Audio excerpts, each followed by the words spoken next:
Hello, ladies and gentlemen. This is Mr. Green again, and this is another in my series of recordings for Algebra 2. This is a recording that will be done for another in the Unit 8 lessons where we're dealing with quadratics. So it means you need to have Unit 7 completely taken care of because we are getting close to the end of Unit 8.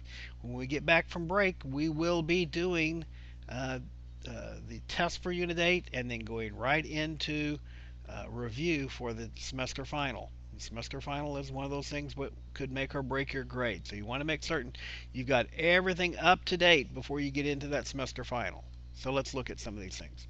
We're looking at 8.7 quadratic inequalities. We're going to solve these quadratic inequalities in one variable, and then we're going to graph the solution set of quadratic inequalities in two variables. Cute little cartoon down here in the corner. It looks like we're calling it pumpkin pie because they've carved 3.14159 into the different pumpkins. Oh, I get it. And he's putting that one on the end until they get some more of the pumpkin so they can get some more of the digits of pi on there. But anyway, that's pumpkin pie. Well, nice holiday thought anyway. So here we go. Quadratic inequalities. That involves a quadratic expression and an inequality symbol. What is an inequality symbol? It could be a um, greater than or a less than, or it could be a greater than or equal to, less than or equal to, or it could be a not equal to. Okay? So you need to look at these pretty closely. They're all done slightly differently. Okay? So let's start off with this one. It says determine which of x equals -4, x equals 0, and x equals 3 are solutions to this inequality. Well, simple way of doing this. Take each one of these values, plug them in for the x value. So let's see here. X equals -4. So we get -4 quantity squared plus 2 times -4 minus 3 is less than 0. Okay, well that's 16 plus -8 minus 3. Well, 16 plus -8 is an 8 minus 3 is a 5. 5 less than or equal to 0? No, not going to happen. Not going to be a solution. Okay, well, let's try x equals 0.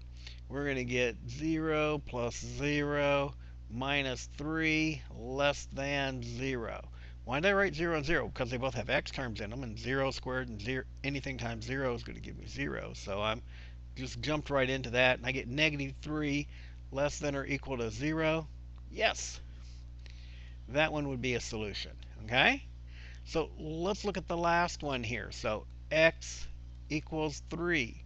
Well, that's going to be 9 plus 6 minus 3. Is that less than 0? What am I saying? Less than or equal to? It's just less than 0. Less than 0. It didn't make any difference in any of these, but I was writing the wrong inequality there. Okay, it's got to keep me on my toes. Okay, less than 0. Well, 9 plus 6 is 15. Minus 3 is 12. 12 less than 0? No. So the only one that is a solution to this is x equals 0. Well, you know what? I wanted to look at this graphically. So the equation was x squared 2x and minus 3 plus 2x minus 3. Well, you know what? I can actually factor that a little bit, and I would get x minus 3, or I'm sorry, x plus 3 and x minus 1. Okay? Well, that means at x plus 3, that would be here, and x minus 1, that would be here. Right? You're going, wait a second, Mr. Green. That's backwards, isn't it? I don't think so, because remember, we're dealing with x plus 3 is equal to 0. I've got to put my pencil in the right place. This whole thing is equal to 0, right? And so that means x plus 3 equals 0. or x equals negative 3, and x minus 1 equals 0, or x equals 1. So let's see here. I'm just going to check my numbers real quickly here and make certain I did it right.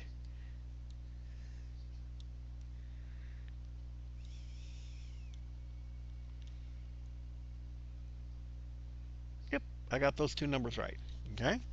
So looking at this, I see a positive number in front of the x here. So that's means it's going to be doing something like this. My end behavior, the behavior at the end of the graphs, they're going to be pointing up, right? It's going to be a hook 'em horns. Well, how would I find the vertex? Well, it's going to be halfway in between these two. 2, 3, 4. So it's going to be, my axis of symmetry is going to be right here at negative 1. If I stick a negative 1 in there, I get 1 plus negative 2. That's negative 1 minus 3. That's negative 4. That means my vertex is going to be right there. And I can actually graph this just like that. And what did I do there? I found the axis of symmetry. How did I find that? Well, it's actually b over 2, right? It's 2 over 2. Yeah, it's negative b over 2. So that's going to be equal to 2 over 2, which is at negative 1. That's my axis of symmetry, is x equals negative 1. And that's right here at negative 1. So I then said that negative 1 squared plus 2 times negative 1 minus 3. This is 1 plus negative 2 minus 3. That's minus 5 plus 1 is minus 4. And that became my y value. That's how I found the vertex right there. So could I actually write this in vertex form? Yeah. Y equals x vertex minus 1 squared minus 4. There it is, vertex form. Same equation. Cool. So if I wanted to look at inequalities in one variable, oh, wait a second. This was an inequality. I forgot to mention this. It is an inequality. It is strictly a less than symbol. So when I'm doing my graph, I can't actually graph it as solid lines. It needs to be graphed as a dashed line.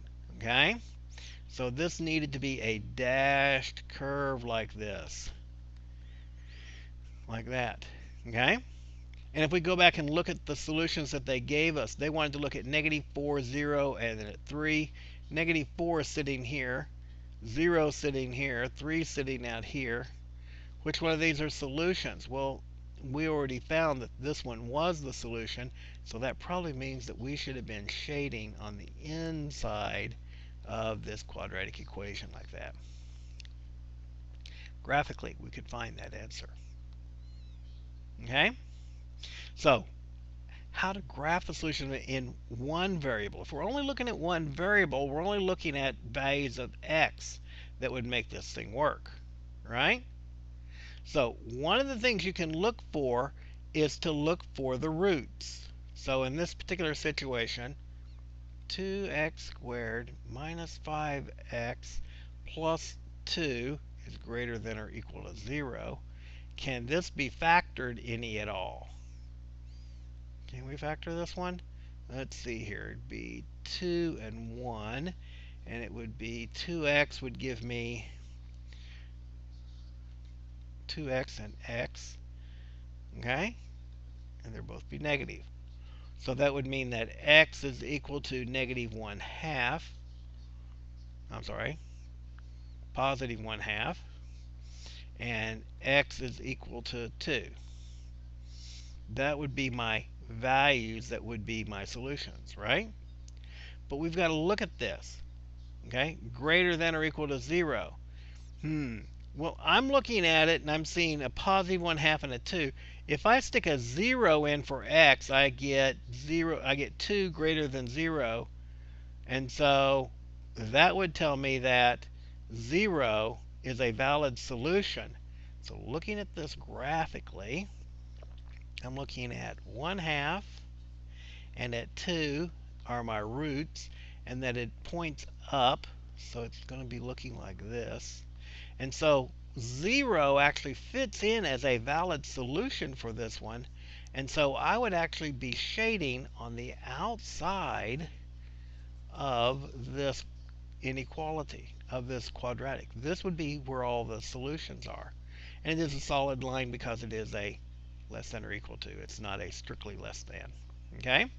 So I'm shading out here, right? So if 0 is a solution, then to write this, I need to write it as a solution set.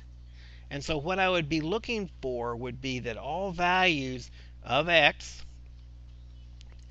such that x is less than 1/2,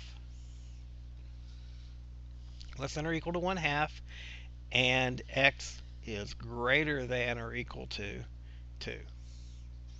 If I wanted to write that as a solution set, I would probably write it as an open parenthesis negative infinity to 1/2 with a close bracket and unioned with a close bracket 2 to infinity.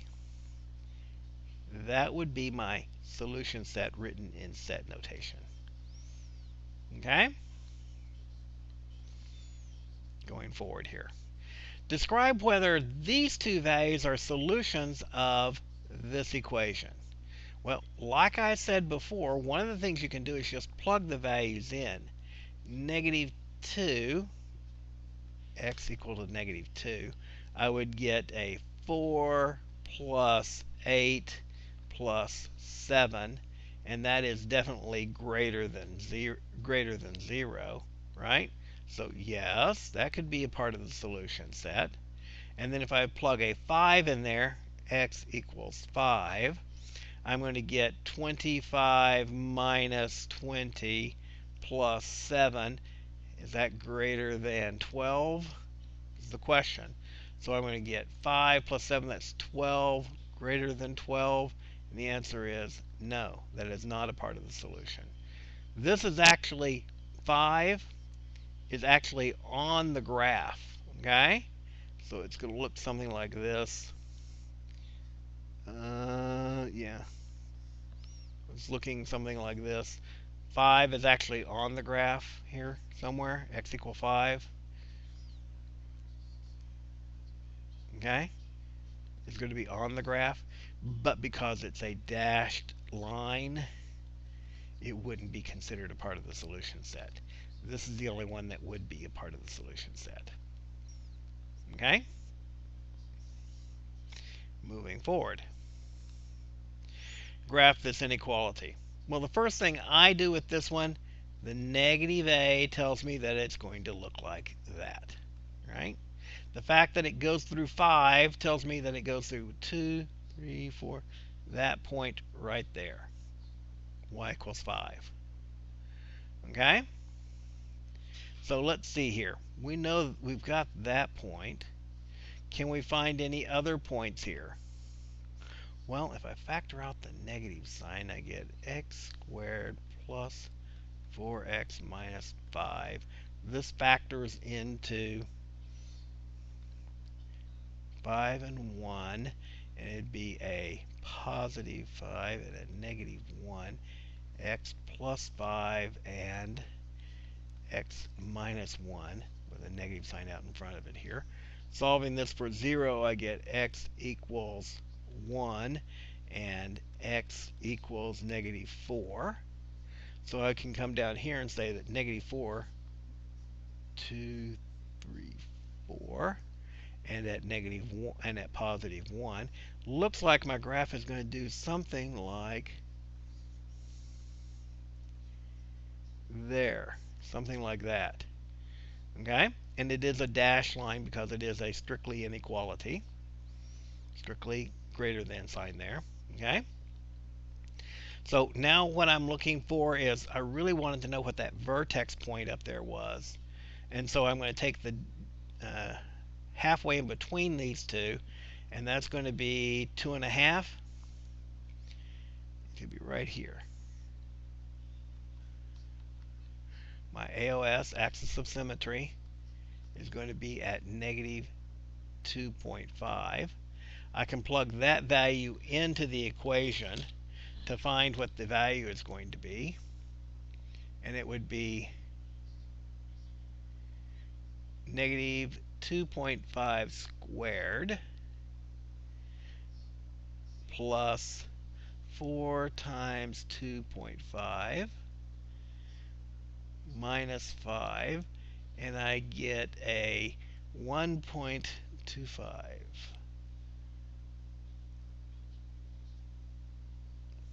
That didn't quite work out like I wanted it to. Let's try that again.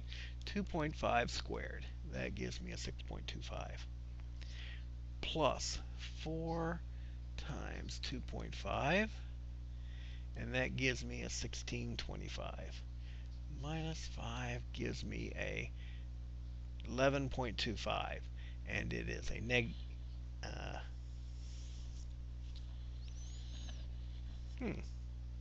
wow, that's not working out like I thought it should at all. Hang on a second.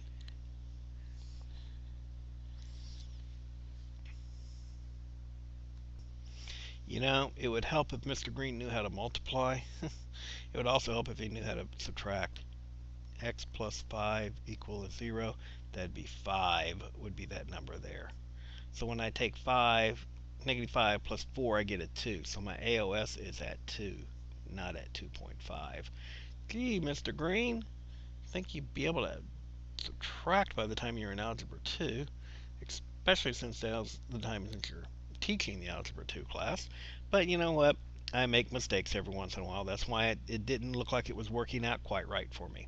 So AOS is at negative 2. I plug negative 2 in here. I get a negative 4 minus, plus 8 plus 5. That is equal to a negative, positive 11. And 11 would be my vertex point up there. Let's see if that's what I'm getting. I'm getting 9. What did I do wrong here? Let's see here. 4 times 2, negative times positive 4. Negative 2 squared is a negative 4. That'd be negative 4 plus 5, that's 9. Geez, Mr. Green, making all sorts of mistakes here adding. So it'd be up at 9, 2, 9. 1, 2, 3, 4, 5, 6,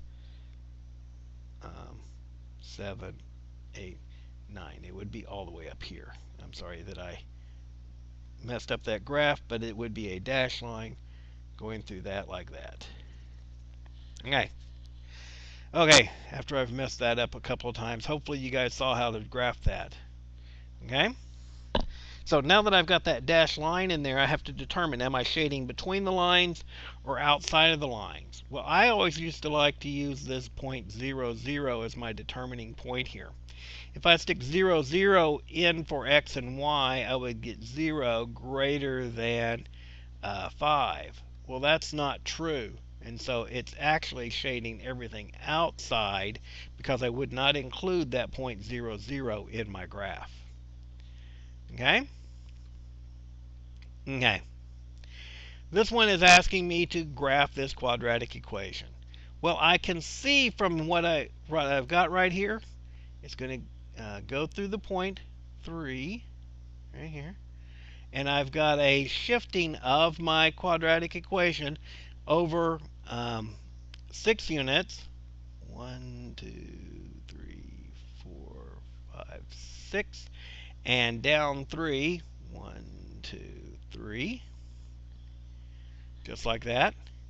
And it's a y is equal to 0. So that's where my vertex is located. This is what my graph would look like. It's a solid line. Okay? Just like that. Okay? 0, 0 is not on the graph, so I'm going to stick 0, 0 in here. 0 greater than or equal to 0 minus 6 would be negative 6 squared would be 36. Half of that would be 18 plus 3. So 0 greater than or equal to 21. Nope, that's not true. Nope. And so I can't use 0, 0 as one of my points. That means it has to be everything inside of here that would be shaded.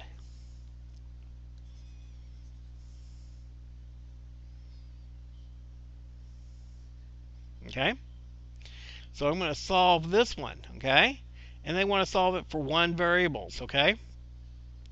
So what am I looking for? I'm looking for the x values. I'm going to factor it. Okay? 3 and 1 are going to be my factors. It's going to be a plus 3 and a minus 1, x and x. Okay, how did I do that? Negative 3, I've got to get to multiply to negative 3. So that'd be positive 3 and a negative 1 would be one of the solutions. Since they have to add to a positive 2, I've got a positive 3 and a negative 1. If I were looking at the other way around, a negative 3 and a positive 1, they would add to a negative 2. That wouldn't give me a good answer. So this has to be greater than 0. Well, if it were equal to 0, that would tell me where on my graph, my intercepts. One of them would be at 1, and one of them is going to be at negative 3. Negative 3 and at 1. Okay, I know it's going to open this way. I'm just sketching it here so that I know what it looks like. It's actually a dashed line, right? So we know it's not going to include those values.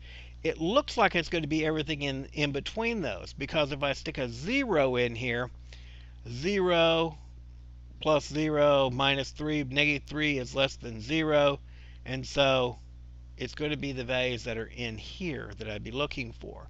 So if I were wanting to graph this, I would say open, or to write this in set notation, open parentheses, negative 3 to 1, open parentheses. That would be my set notation. It'd be all x values that are part of that set. Well, all real numbers x such that they're part of that set. Okay? Moving forward. You know, we might get some word problems every once in a while. It says, paper is made of pulp. The strength of Y, this is the strength of a brown wrapping paper in pounds per square inch, PSI, is related to the percentage of hardwood, X, in the pulp that's used in the manufacturing, right? And they give you this function showing you the equation that they could use. They're asking what percentages of a hardwood paper make a strength of at least 40 psi. So what are they looking for? They're looking for that f of x, that function that they gave us, to be at least, that means greater than or equal to 40.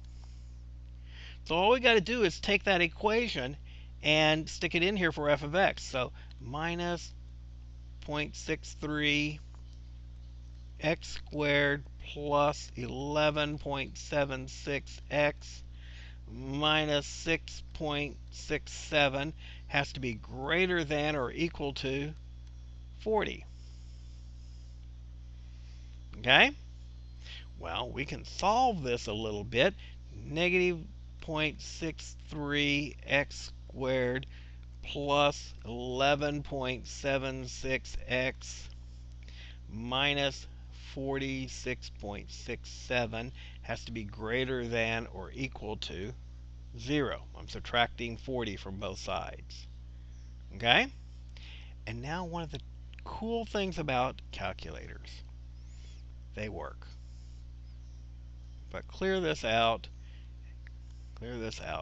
I can come in here and key that equation in here. And I'm moving off to the side so I can see the equation here. And it's negative 0.63 x squared minus,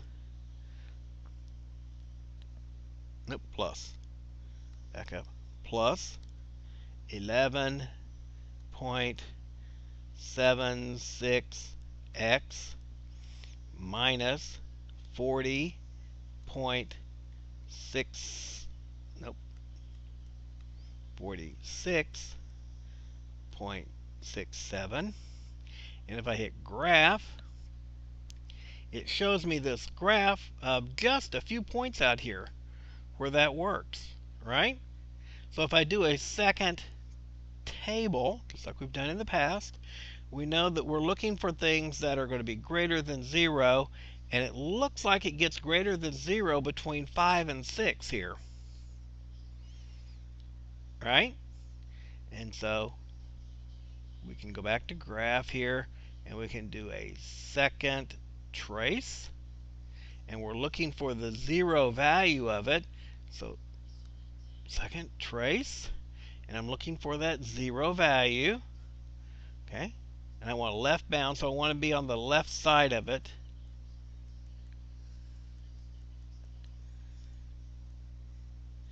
Oh, my x's are in the negatives, I'm sorry. They are on the left side.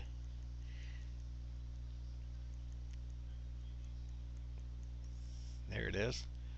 Okay, that's on the left side, and so I want to get on the right side of it now. There's my right side. I want to come back to get closer to 0 here and press enter, and it tells me that my value is at 5.723. Well, x over here needs to be greater than or equal to 5.723. Okay? Is there another one? Yes, there is. Is it on my graph here? Well, it's off my graph, but you know what? You can still do this. Zoom, and I believe fit is the one I want to use, and I'm going to make it fit on the screen here, and that's 0. And it'll redraw the graph so that it actually kind of fits on here. It didn't do it. Okay, we'll zoom out. See if it'll go out a little bit further. Nope. Okay. So, how do I find that outside value? Well, one of the things you can do is you can change the window values. Here, which one is it? No, it's not a number, not a second at all. It's window. I can change the window values here and change my X max to be 20, and then graph it, and it'll show it then. See, it went to it there. That's one way of doing it. The other way to do it would be to find the values by using the quadratic equation, right? A is equal to negative 0.63. B is equal to 11.76. And C is equal to negative 46.67. And you could actually work it out to find the different values, and it would probably be more accurate than this one because it'll include some square roots in it then, right? And we know it's going to be real numbers. We could see it from the graph, it'll be real numbers. So we could work this out and to find out what the x values are. That's the process you go through. I'll leave it to you to work it out and to tell me what the range of values are. Okay, you can see I'm giving you the bottom range here. Okay, there would be an x less than or equal to some number here. Okay, and we know it's greater than 10 and less than 20. Okay, how do we know it's greater than 10, less than 20? Well, I had to expand my window to get to the 20, and we knew it was at 10, so 10 was in here somewhere, 20's out there. I could always look at the table of values here and see when it goes back down to a negative number. It's after 10, it's after 13, so it's somewhere between 12 and 13. Okay? So that's giving you lots of clues about how to find it, and I think you can probably find that value on your own. So I appreciate the fact that you guys always tell me what that you're in Algebra 2, and that really does help me when I'm trying to find your information so that I can help you with problems. Okay? So I'll talk to you next time.